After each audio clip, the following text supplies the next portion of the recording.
we will also donate a saloon car for you to help your secretariat to move around.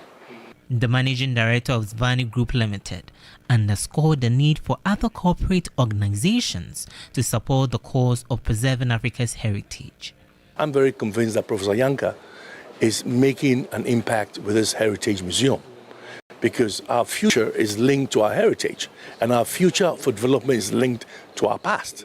So I thought this little venture for administrative vehicle will help, achieve that. Plus, the private sector and other corporate entities in Ghana should follow the path of giving to help develop the economy and the society. The institution continues to grow as it works to reconnect Africans and the diaspora with their heritage while ensuring Africa's stories are told on its own terms. You're still watching News 360 on TV3. Stay with us. We have many more stories for you after the break.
Family. Sergeant Peter may have wronged or offended people, whether within the family or outside the family. And on behalf of the family, we wish humbly to ask for his forgiveness, because as a human being, he may have stepped on people's toes. Reading a tribute on behalf of the children, Emmanuel Tasri Azungu described their father as a man of utmost discipline and principle. You were not only our father, but our hero, our teacher, our protector, and our greatest inspiration. You live a life of discipline, courage, and service. As a proud member of the Ghana Armed Forces, you served your nation faithfully and with honor. Your strength and dedication showed us what it means to be responsible. Sergeant Peter Tasri Azongo appeared before the National Reconciliation Commission in 2003, where he offered a group apology on behalf of some AFRC members for atrocities committed during their rule.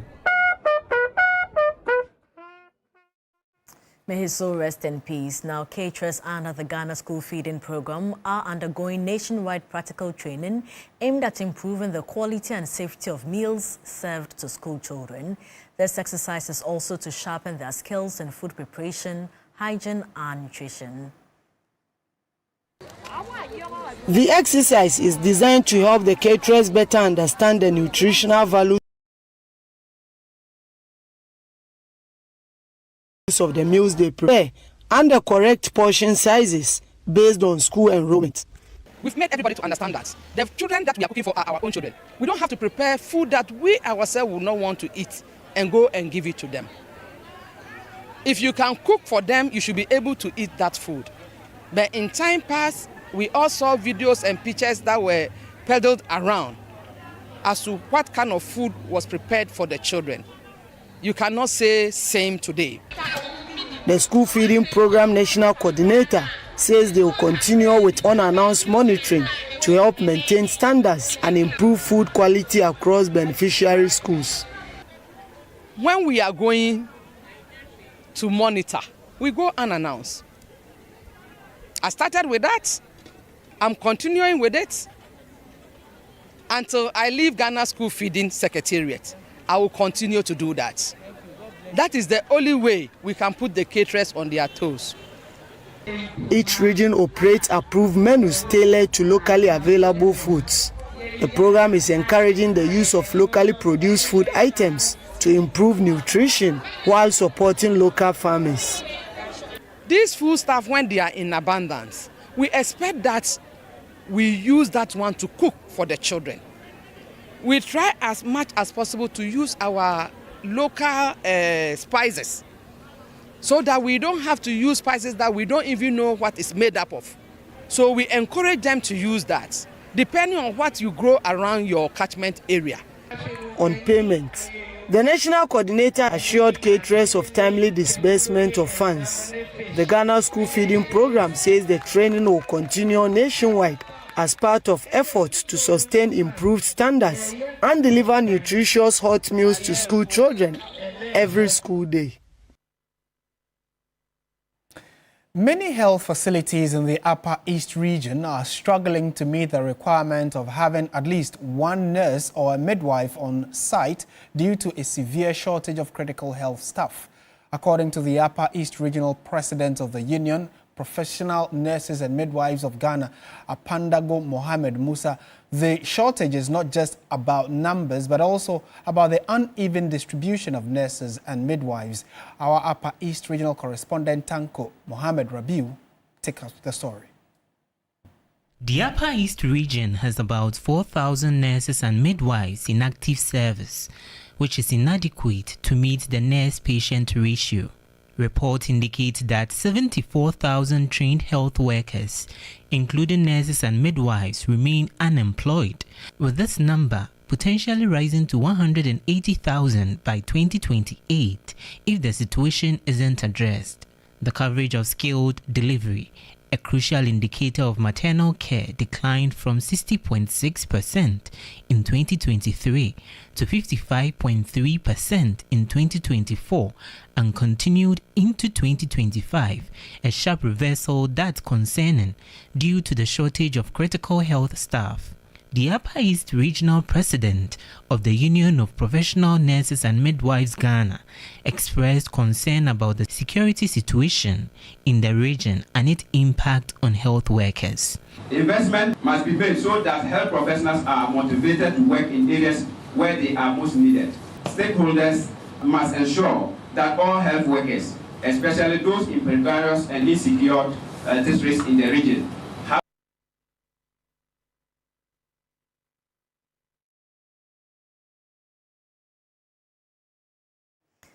Now, the Chief Justice Paul Bafuboni has announced an end to long-standing perceptions of inequality in the call to the bar system. The General Legal Council, he says, has abolished the perceived distinction between the main call and the mini call. Addressing inductees for the Ghana School of Law, Kumasi campus, Justice Bafuboni says both calls will carry the same professional and ceremonial significance. What was previously referred to as the mini call will now be known as the March call, while the traditional main call will be designated as the October call.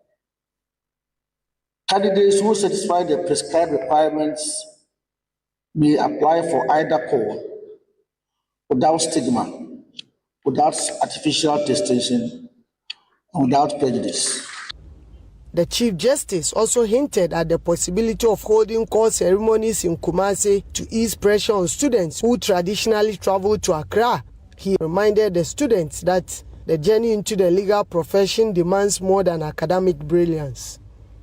The path before you will demand more than intelligence. It will demand courage. Courage to defend principle when it is unpopular. Courage to uphold ethics when compromise is convenient. And courage to remain faithful to the law when personal interests suggest otherwise. Never forget that the legal profession is not sustained by brilliance alone. It is sustained by integrity. Acting Director of Legal Education and Acting Director of Ghana School of Law, Professor Raymond Atuguba, urged students to rise to the demands of the institution and resist shortcuts, reminding them that disciplined persistence produces lasting results. The law does not reward surprise. It rewards preparation, and preparation thrives on rehearsal. There shall be no room for arbitrariness, guesswork, rumor, surprise, nor anxiety. For fairness in legal education is not kindness, it is justice. The Ashanti Regional President of the Ghana Bar Association, Kwame Owusu-Setre, says that the legal profession is highly regulated by ethics. Now the public have become aware that there is what we call disciplinary committee of the General Legal Council, for which any infraction of the ethics, they send you there. Please, you can only defend yourself by complying with the ethics of the profession. The inductees were reminded that they are being trained to defend liberties, safeguard rights, and uphold the constitutional order. We have sports news coming up shortly. Do stay with us.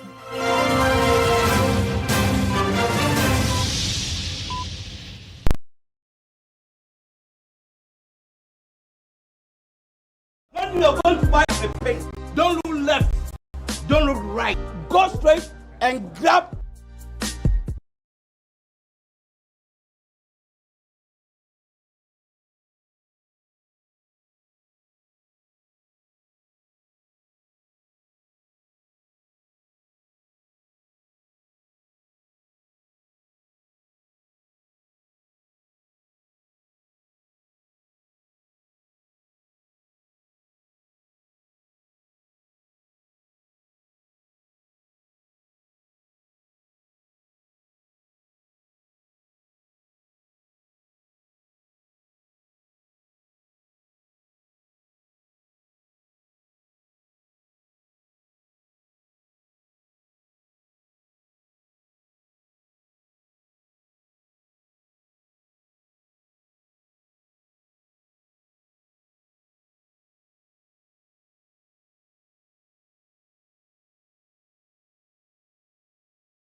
Spray and coil.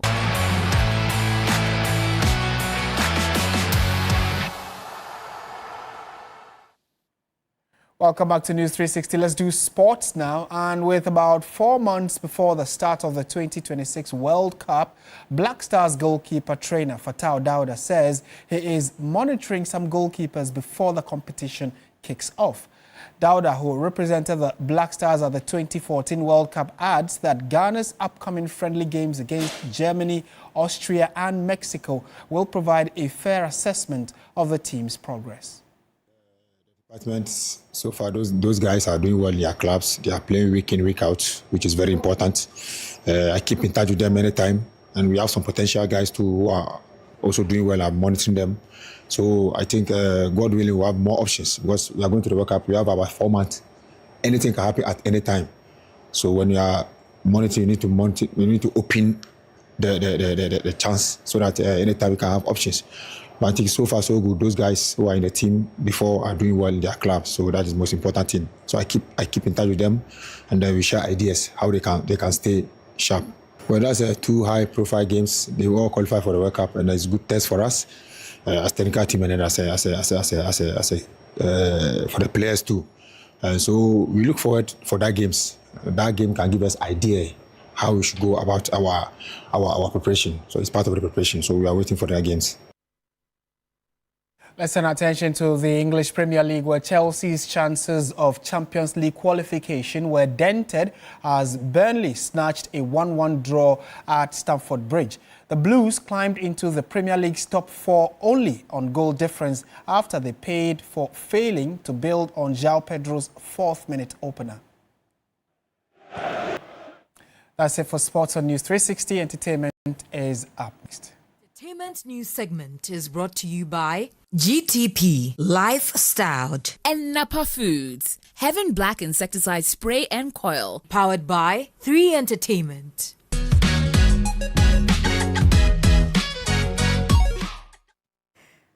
We now bring you some tidbits from the world of entertainment.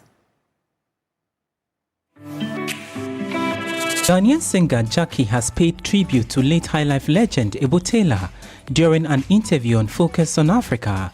Speaking with Mark Wilberforce, the forever hitmaker described Taylor's music as a key part of her childhood, recalling how her father often played his songs at home. She said she was deeply saddened by the passing but emphasized that his legacy will live on through his timeless music. Widely regarded as a pioneer of Ghanaian highlife, Ebo Taylor influenced generations of artists, including Jackie. I really felt this one, and it's because he's been a part of my childhood memories. Growing up, my dad used to play Ebo Taylor's music a lot in the house, especially on Sundays, like Sunday afternoons. He loves to play highlife music. And Ebo Taylor's songs was inclusive, and so hearing that he wasn't with us anymore, I felt really emotional. And one thing that my dad always does is when he plays music from our legendary highlife artists, he used to tell us stories about him or how he felt about them. And Ebo Taylor again was one person that I really saw that he had so much respect for. So I got the idea that the music goes beyond the sound. People actually do have respect for artists that resonate with them.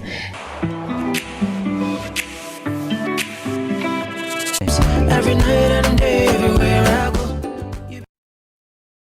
Right, let's find out what's happening on the international front.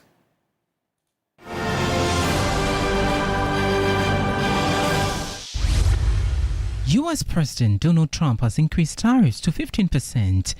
A day after a Supreme Court decision struck down his sweeping import taxes. In a post on Truth Social, Trump priced that over the next short number of months, the Trump administration will determine and issue the new and legally permissible tariffs.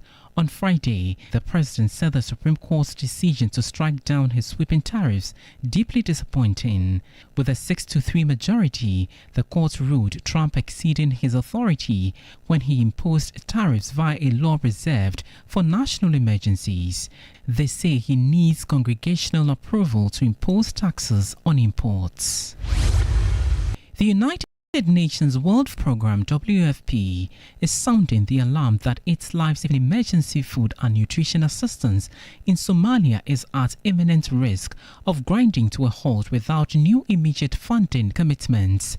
The organization's resources are expected to be depleted within weeks without urgent replenishments. This warning follows the declaration of a national drought emergency triggered by severe water shortages, crop and livestock losses, and large-scale displacement, conditions reminiscent of the 2022 crisis when famine was narrowly averted thanks to a large-scale international support. Somalia is facing one of the most complex hunger crises in recent years, driven by 2 consecutive failed rainy seasons, conflict, and a sharp drop in humanitarian funding. A quarter of the population, 4.4 million people, face crisis levels of food insecurity or worse, including nearly 1 million women, men and children experiencing severe hunger.